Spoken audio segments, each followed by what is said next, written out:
যেমন জয় করেছিলাম, দেশকে স্বাধীন করেছিলাম, তেমনি অনেক রক্তের বিনিময়ে আমার ভাইদের, আমার আমজনতার মাধ্যমে রক্তের বিনিময়ে আমরা আবার দ্বিতীয় স্বাধীনতা পেয়েছি।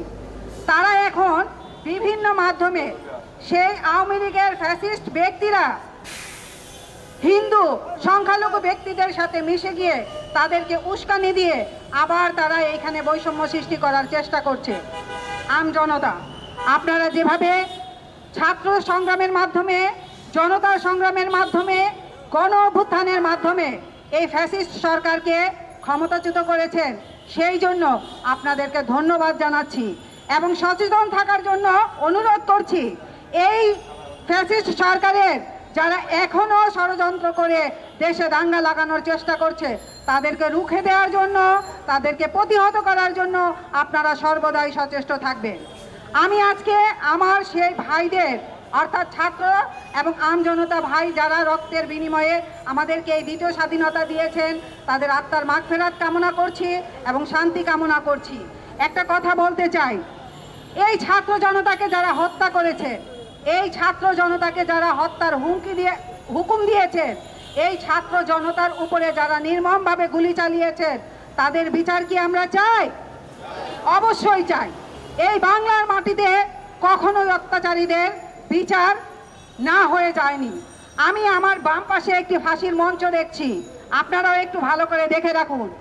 এই বৈষম্য বিরোধী আন্দোলনে আমাদের আমজনতার উপরে, ছাত্র জনতার উপরে যারা গুলিবর্ষণ করেছেন, যারা অত্যাচার করেছেন, যারা নির্মম অত্যাচারের মাধ্যমে আমার ভাইদের হত্যা করেছেন, তাদের বিচারের আওতায় এনে তাদের বিচার করে তাদের ফাঁসি একদিন এই জনতার মঞ্চে কার্যকর করা হবে, এই প্রত্যাশা আমরা রাখি।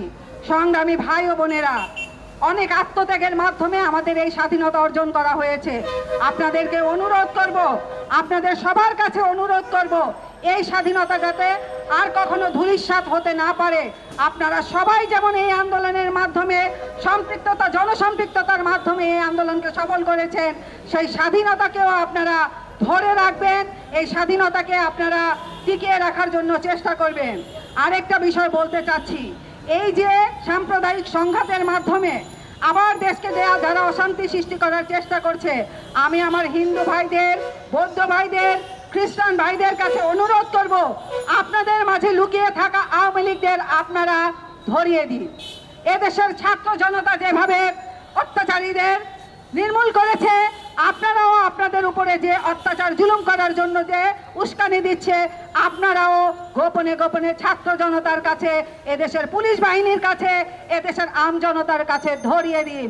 গণধোলাইয়ে আওয়ামী লীগ আবার এই দেশ ছাড়বে। শেখ হাসিনা যেমন করে পালিয়ে গেছে, এদেশের আওয়ামী লীগ, ছাত্রলীগ, যুবলীগ তারাও পালিয়ে যেতে বাধ্য হবে। সংগ্রামী ভাই ও বোনেরা, আমি আবার আপনাদের কাছে অনুরোধ করব, অনেক কষ্টের বিনিময়ে আমরা আবার দ্বিতীয় স্বাধীনতা পেয়েছি। আমাদেরকে যেন আর কখনো তৃতীয় স্বাধীনতার জন্য যুদ্ধ করতে না হয়, সেই আহ্বান রেখে আমি আমার বক্তব্য শেষ করছি। ধন্যবাদ সবাইকে।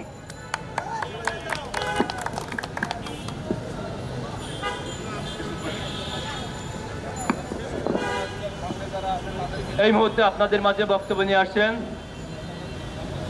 বাংলাদেশ লেবার পার্টির ঢাকা মহানগরের সম্মানিত সভাপতি এস.এম. ইউসুফ আলী।